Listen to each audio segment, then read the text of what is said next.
अस्सलामुअलैकुम everyone, welcome back to my channel. कैसे हैं जी आप सब? उम्मीद है आप सब बिल्कुल ठीक ठाक होंगे और मैं भी अल्हम्दुलिल्लाह बिल्कुल ठीक हूँ। अच्छा जी, आज मैं बना रही थी ना अपने हस्बैंड के लिए स्पेशल लंच है, क्योंकि आज बड़े दिनों के बाद उन्होंने कहा था कि मैं घर पे खाना खाऊंगा। वैसे तो वो शॉप पे होते हैं और शॉप पे ही खाना वगैरह खा लेते हैं, लेकिन आज उन्होंने कहा था स्पेशल कि मैं घर आऊँगा दोपहर के टाइम और घर में ही खाना खाऊँगा। तो फिर मैंने सोचा कुछ स्पेशल बना लेते हैं उनके लिए। तो अभी यहाँ पे जो है मैं बना रही थी बीफ पुलाव। सबसे पहले जो है ना मैंने उसके लिए, आप देखिए प्रेशर कुकर में ना मैंने बीफ को चढ़ाया हुआ था और उसके बाद यहाँ पे मैं डिज़र्ट बनाने लगी थी। एक बड़ा ही मज़ेदार सा हम मीठा बना रहे थे और जो है बड़ा यूनिक स्टाइल सा, तो उसके बनाने की ना मैंने तैयारी कर दी थी। अच्छा, डिज़र्ट में मैं आज यहाँ पे बना रही थी मिल्क केक। तो बड़ी ही मज़ेदार सी रेसिपी है, बड़ी ही ज़बरदस्त और सिंपल सी रेसिपी है। एक बार इसको ज़रूर ट्राई कीजिएगा, बहुत ही मज़े की बनेगी ये। तो अभी यहाँ पे देखिए जी, मैंने लिया था तकरीबन 1 कप मैदा ले लिया था और इसमें मैंने डाल दिया था तकरीबन 1 टीस्पून के बराबर बेकिंग पाउडर और 1 चुटकी जो है ना मैंने इसमें नमक डाल दिया था। बस इन तीनों चीज़ों को मैंने अच्छे से मिक्स कर लिया था। एक ब्लेंडर जग में लेंगे जी 2 अंडे ले लिए थे मैंने। अच्छा, मज़े की बात मैं आपको बताऊं कि ये सब कुछ ना मैंने सिर्फ़ और सिर्फ 1 घंटे में तैयार किया था, क्योंकि घर के कामों में, घर की सफाई में इतना टाइम लग जाता है, तो फिर ये सारे काम करके ही ना मैं किचन में आई थी सब कुछ रेडी करने। अच्छा, 2 अंडे डालने के बाद यहाँ पे देख लें मैंने 1 कप से थोड़ा कम ना मैंने ली थी चीनी। ये 1 कप है, लेकिन इससे आप देख लें मैंने थोड़ी कम ही चीनी ली थी ना, ज़्यादा चीनी मैंने इसमें ऐड नहीं की थी। तो बस ये इसमें मैंने डाल दिया था और हाफ़ कप के बराबर मैंने इसमें डाल दिया था ऑयल और बस इन तीनों चीज़ों को मैंने अच्छे से ब्लेंड कर लिया था। और अब जो है मैं इस सारे मिक्सचर को डाल दूँगी इसमें और इसको अच्छे से मिक्स करेंगे, क्योंकि हम बना रहे हैं यहाँ पे मिल्क केक, तो इसलिए ना सबसे पहले हमें केक की तैयारी ही करनी थी। और अब इसमें मैंने तकरीबन आधा कप के बराबर ना दूध डाल दिया था। दूध ना मैंने इसमें थोड़ा सा गर्म यूज़ किया था, यानी कि गर्म दूध मैंने इसमें थोड़ा डाला था। हाफ़ कप जो था ना वो थोड़ा मैंने गर्म कर लिया था, नीम गर्म, वो मैंने इसमें डाल दिया था। और ये देखिए जी, हमारा बैटर बिल्कुल रेडी हो गया है। अच्छा, ये केक मैं बनाऊंगी माइक्रोवेव में, क्योंकि मुझे सब कुछ जो है वो जल्दी जल्दी रेडी करना था, तो इसको मैं बनाऊंगी माइक्रोवेव में। यहाँ पे मैंने माइक्रोवेव सेव जो है ना एक डिश ले ली थी और इसको अच्छे से हम ग्रीस कर लेंगे। सारी जगह पे ऑयल लगा के ना काफ़ी अच्छे से मैं इसको ग्रीस करूँगी और फिर ये सारा बैटर जो है ना मैं इसमें डाल दूँगी और इसको हम कर देंगे जी माइक्रोवेव। मैं इसको सिर्फ और सिर्फ 4 मिनट के लिए बेक करूँगी और हमारा मज़ेदार सा केक बिल्कुल रेडी है। माइक्रोवेव में जैसे कि आपको पता है केक बहुत जल्दी बन जाता है, बहुत सॉफ्ट भी बनता है और दूसरी बात, सबसे बड़ी बात जो है ना, टाइम बहुत कम लगता है, हमें इससे पहले से प्री हीट नहीं करना पड़ता, सारे काम यानी कि बड़े जल्दी जल्दी हो जाते हैं इसमें। अभी आपके सामने ये देखिए जी, मैं इसको रख रही हूँ। अच्छा, अभी ना मैं सिर्फ 2 मिनट के लिए लगाऊंगी टाइमर और 2 मिनट के बाद जो है मैं इसको चेक करूँगी। तो मुझे थोड़ा सा एक अच्छा लगा था, तो फिर 2 मिनट जो है ना मैंने इसको और लगा दिया था।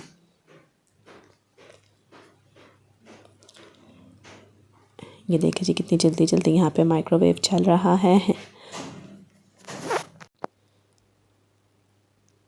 और ये देखिए जी, यहाँ पे 2 मिनट हो चुके हैं पूरे और इसको खोल के देख के मुझे अंदाज़ा हो गया था कि नहीं, ये भी थोड़ा सा कच्चा है, तो 2 मिनट इसको और लगेंगे। तो ये देखिए आपके सामने भी इसको 2 मिनट मैंने और लगा दिए हैं और ये देखिए जी कितनी जल्दी जल्दी घूम रहा है। 2 मिनट हो गए हैं, यानी कि 4 मिनट में आप देख लें हमारा मज़ेदार सा केक बिल्कुल रेडी हो गया। अभी मैंने चेक किया था।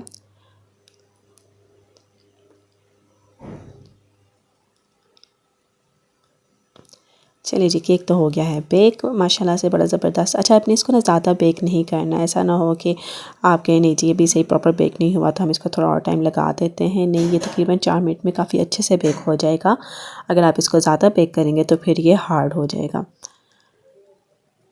चलिए जी, केक को मैंने ठंडा होने के लिए रख दिया है, तो मैंने कहा चलें अब हम बना लेते हैं यहाँ पे बीफ पुलाव। और बीफ जो है मैंने आपको बताया था पहले ही, मैंने इसको प्रेशर कुकर में रख दिया था गलने के लिए और वो अच्छे से गल चुका था। अभी मैंने इसको साइड पे कर दिया था। यहाँ पे एक पतीली में मैंने ले लिया था ऑयल। ऑयल गर्म हो गया तो मैंने उसमें डाल दिया था प्याज। प्याज को हम फ्राई करेंगे और जब तक प्याज फ्राई होगा ना तब तक मैं यहाँ पे बना लूँगी जी जो हमने डिज़र्ट बनाया है ना, उसके लिए जो हमें मिल्क रेडी करना है ना, अब हम उसके बनाने की तैयारी करेंगे। तो उसके लिए यहाँ पे मैंने ले लिया था तकरीबन 1 टेबलस्पून के बराबर बटर। इसको अच्छे से मेल्ट करेंगे। अच्छा, इस लंच को देख के ना मेरे हस्बैंड बड़े खुश हो गए थे ना। हालांकि बिल्कुल सिंपल सा था, सब कुछ सिंपल सिंपल सा मैंने रेडी किया था, लेकिन उन्हें काफ़ी खुशी हुई थी। और मैं कहती हूँ हमें ना मतलब घर में ही ऐसे काम करने चाहिए जिससे हमारे बच्चे खुश हो जाएं, हमारे हस्बैंड खुश हो जाए, हमें रिलैक्सेशन फ़ील हो। ज़्यादा मेहनत भी नहीं लगती, थोड़ा सा टाइम लगता है और हमारे हस्बैंड और हमारे बच्चे जो है ना वो खुश हो जाते हैं इन कामों से। और अभी आप देख लें, मैंने भी सिंपल सा ही बस मेन्यू रेडी किया था, लेकिन माशाल्लाह बच्चे भी खुश हो गए थे, हस्बैंड भी खुश हो गए थे और ख़ुद भी काफ़ी अच्छा फ़ील हुआ था। वैसे तो ऐसे जो अहतमाम होता है ना वो वीकेंड्स पर ही होता है, लेकिन वीकेंड के अलावा भी कभी करना चाहिए। अच्छा, यहाँ पे ना जब बटर मेल्ट हो गया था तो मैंने इसमें ऐड कर दिया था तकरीबन 1 कप के बराबर ड्राई मिल्क पाउडर मैंने लिया था, वो मैंने इसमें डाल दिया था। और उसको अच्छे से मिक्स करने के बाद अभी आप देख लें, मैंने इसमें तकरीबन 3 कप के बराबर मैंने इसमें दूध डाल दिया था। और अब बस इसको हम पकने के लिए छोड़ देंगे। तकरीबन 2 टेबल स्पून के बराबर मैंने इसमें डाल दी थी चीनी, और थोड़ी सी ना हम इसमें ये डाल देंगे इलायची। बस यही चीज़ें इसमें डाल जाएंगी। अब इसको मीडियम फ्लेम पे हम पकने के लिए छोड़ देंगे तब तक जब तक जो है ना ये गाढ़ा नहीं हो जाता, या मुझे जो रिक्वायर्ड कंसिस्टेंसी चाहिए ना वो नहीं आ जाती। मिल्क वहाँ पे रेडी हो रहा है, उसको बॉईल आ रहा था, तो यहाँ पे आप फटाफट मैं चावलों की तरफ आ गई थी। प्याज आप देख लें जी, जो है वो ब्राउन हो गया था, तो मैंने इसमें डाल दी थी यखनी। अच्छा, मैं जब यखनी पुलाव बनाती हूँ तो उसमें पानी का बिल्कुल भी इस्तेमाल नहीं करती। मैं इसमें सिर्फ यखनी का ही इस्तेमाल करती हूँ, वही यखनी जो गोश्त को बॉयल करते वक्त हमारे पास आती है यानी कि हमारे पास बचती है। तो अभी यहाँ पे देखिए यखनी डालने के बाद उसको मिक्स किया था, और अभी जो गोश्त मैंने बॉयल करके रखा हुआ था ना, ये मैंने इसमें सारा ऐड कर दिया था।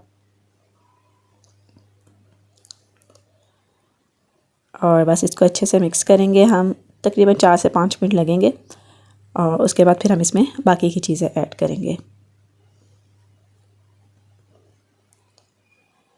और ये देखिए जी, अब मैं इसमें शामिल कर रही हूँ ये टमाटर मैंने इसमें चॉप किए हुए ऐड किए थे ताकि जल्दी से ना ये गल जाएं।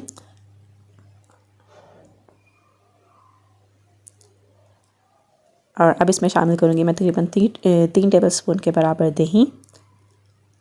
ये अदरक लहसुन का पेस्ट मैंने इसमें डाल दिया, और मिक्स करने के बाद साथ ही हम इसमें डालेंगे कुछ मसाले। और ये देखिए जब डाल रही हूँ जी मैं इसमें मसाले, जिसमें मैंने इसमें शामिल किया था हल्दी पाउडर था, नमक ऐड किया था तकरीबन 1.5 टेबल स्पून के बराबर मैंने इसमें नमक ऐड किया था। लाल मिर्च इसमें 2 टेबल स्पून के 1.5 टेबल स्पून गई थी। हाफ़ टेबल स्पून ज़ीरा पाउडर था, हाफ़ टेबल स्पून जो है वो धनिया पाउडर था।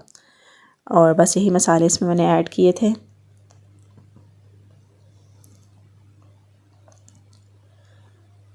और तकरीबन 6 से 7 मिनट पकाने के बाद अब मैं इसमें शामिल करी थी ये यखनी।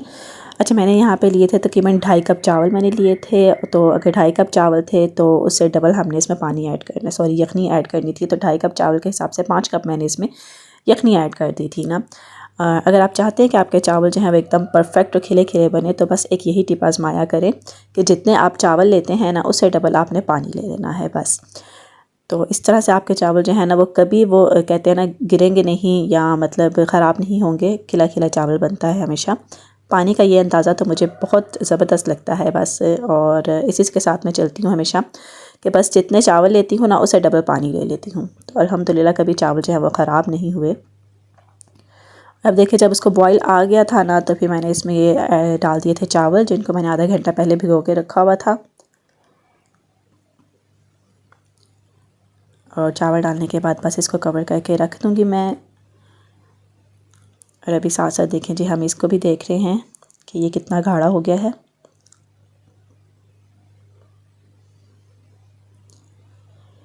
और ये देखिए इसको बॉईल आ गया है। बस बीच में आहिस्ता आहिस्ता जो है ना हम इसमें चम्मच भी चलाते रहेंगे। चावल डालने के बाद ना वैसे ज़्यादा चम्मच नहीं चलाना चाहिए, चावल टूट जाते हैं। अभी लास्ट में मैं इसमें ऐड कर दूँगी ये कनौर चिकन क्यूब। इससे ना एक बड़ा अच्छा सा टेस्ट आता है।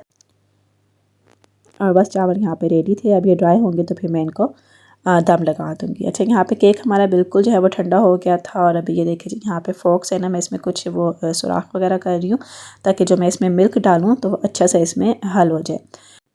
अच्छा, यहाँ पे मैं आपको बताती हूँ मेरे साथ हुआ क्या था ना। दूध यहाँ पे जो है ना इसका चूल्हा मैंने बंद कर दिया था, और जब मैंने इसको केक पे डाला तो मुझे लगा कि नहीं ये काफ़ी पतला है ना, अभी इसको और गाढ़ा होना चाहिए। तो थोड़ा सा डाल के ना फिर मैंने इसको छोड़ दिया था, और फ्राइंग पैन को ना मैंने दोबारा से चूल्हे पे रख लिया था ताकि वो थोड़ी देर और पक जाए और थोड़ा सा और गाढ़ा हो जाए ना ये सारा बैटर। तो अभी ये देखिए जी, चावलों को मैं लगाने लगी हूँ यहाँ पे दम, और तकरीबन 15 मिनट के लिए मैंने इनको दम लगा दिया था। और ये देखिए वो उतना जो है ना वो केक पे डला हुआ था, और बाकी जो है ना इतना मैंने इसको और गाढ़ा कर लिया था। तो अब ये कंसिस्टेंसी ना इसकी बेस्ट थी। तो बस अब ये देखिए ये सारा मैंने इसको डाल दिया है केक के ऊपर, और अब इसको हम गार्निश कर लेंगे। मेरे पास था ये पिस्ता, और आप पिस्ता हो बादाम हो कुछ भी उसे गार्निश कर लें। और यहाँ पे देखिए पिस्ते को मैंने हल्का सा चॉप कर लिया था, और अब इससे मैं इसको गार्निश करूँगी। तो बस ये रेडी है। इसको हम रख देंगे फ्रिज में, और जब ठंडा होगा फिर हम इसे कट करके इसको खाएंगे। और यकीन मानिए इतना मज़े का बनता है, और आप देख लें कितनी जल्दी ये बनकर तैयार हो गया था। अच्छा जी, उसको मैंने रख दिया था फ्रिज में, और चावलों का भी दम लग चुका था। तो अभी मैंने सोचा मैं जल्दी से यहाँ पे बना लेती हूँ शामी कबाब। ये वही शामी कबाब है जिनकी रेसिपी जो है ना मैंने आपसे कल के व्लॉग में शेयर की थी। और अभी ये देख लें जी, इनको मैंने काफ़ी टाइम पहले से ना निकाल के रख लिया था। बस जल्दी जल्दी जो है ना यहाँ पे अब इनका भी मैं फ्राई कर लूँगी, क्योंकि अभी बच्चे भी ना स्कूल से आ चुके थे, और उन्हें भी ज़ाहिर सी बात है भूख लगी हुई थी। मेरे बच्चे स्कूल से आते हैं ना तो खाना माशाल्लाह से आगे बिल्कुल रेडी होता है। पहला काम बस यही होता है कपड़े चेंज करने के बाद कि वो खाना मांगते हैं, क्योंकि फिर उन्हें फ़ौरन से पहले पारा पढ़ने जाना होता है। ये देखिए जी, यहाँ पे शामी कबाब भी बिल्कुल रेडी हैं। अब हम इनको निकाल लेंगे एक प्लेट में।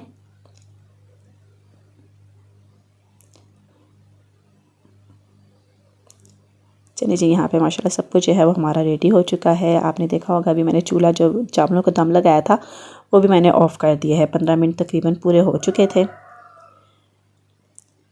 और ये देखिए अभी मैं दिखाती हूँ आपको, माशाल्लाह से हमारे चावल, हमारा बीफ पुलाव जो है वो ज़बरदस्त सा बिल्कुल रेडी है। देखिए कितना खिला खिला चावल बना है। इसको हम निकालते हैं एक प्लेट में।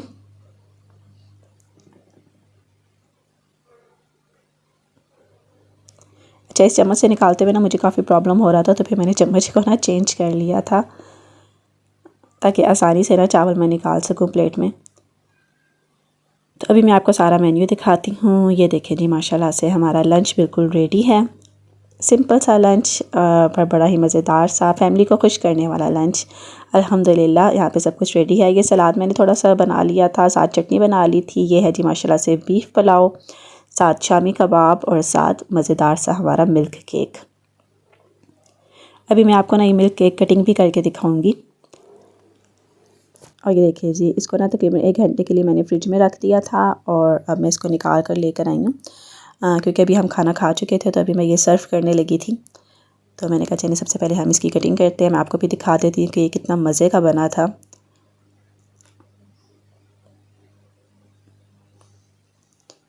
अभी एक हाथ से ना मैंने मोबाइल पकड़ा हुआ था, इसलिए मुझे ना एक हाथ से कटिंग करने में थोड़ी प्रॉब्लम हो रही थी।